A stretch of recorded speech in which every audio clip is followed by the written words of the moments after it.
பாஜகவில் இருக்கிறவங்க அப்படின்னா அதுவே வந்து பல வகை. ஏன்னா அது வந்து ஒரு சக்திக்கு மீறி பியாண்ட் த லைஃப் சைஸ் வந்து வளர்ந்துட்ட ஒரு கட்சி. அது வந்து இந்த 10 கோடி பேர்களும் இன்றைக்கி 10 கோடிக்கு மேலே சொல்கிறாங்க. அவங்க அத்தனை பேருமே வந்து சங்கத்துலேருந்து வந்தவங்க கிடையாது, வந்து என்ன சொன்னாலும் கேட்குறவங்க கிடையாது. அவங்கெல்லாம் நிறைய வெரைட்டியாக வேறு வேறு ஆட்கள், வெளியிலேருந்து வந்தவங்க, புதுசாக வந்தவங்க, திடீர்னு வந்தவங்க, மாற்று கட்சியிலேருந்து வந்தவங்க, இல்லை மாதிரி எல்லாருமே இருக்கிறாங்க. அப்போ அந்த இடத்துல புரிஞ்சு எல்லாருடைய கருத்துமே ஒன்றே அந்த கருத்தாக மேம்படுத்துறது இல்லை.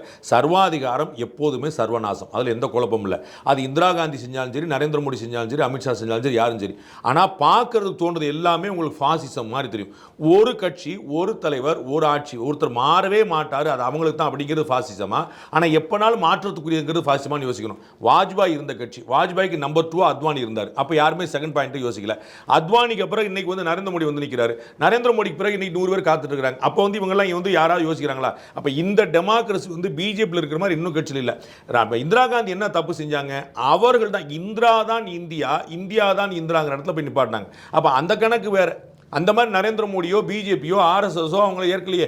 நரேந்திர மோடி தாங்க நாட்டுக்கு எல்லாமே சொல்லிட்டு அவங்க ஆர்எஸ்எஸ் சொல்லியே. அப்போ நரேந்திர மோடி ஒரு தலைவர், அதை மாதிரி எங்களுக்கு இன்னும் 100 தலைவர் அப்படிங்கிறதான ஒரு டெமோக்ரஸியான விஷயம். இந்த டெமோக்ரஸி எங்கே போயிருக்கு? சர்வாதிகாரமாக செயல்படுறாங்களா?